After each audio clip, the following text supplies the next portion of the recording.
যে এই দিনে আজকে আমাদের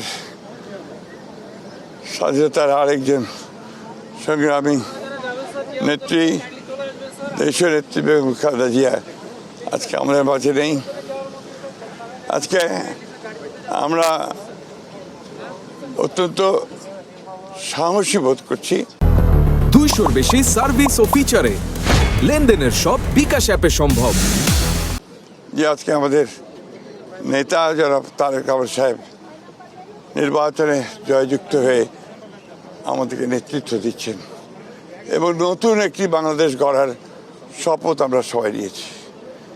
আমরা সেই লক্ষ্যে আগামী দিনগুলোতে বাংলাদেশকে সত্যিকার অর্থেই একটা সুখী সমৃদ্ধ বাংলাদেশ গড়ে তুলবার জন্য কাজ করব।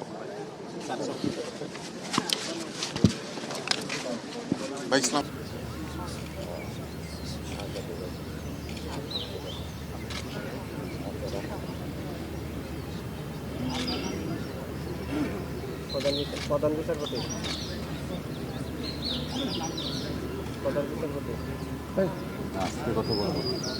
আপনি ছিলেন না, অফিসের লোক ছিলেন।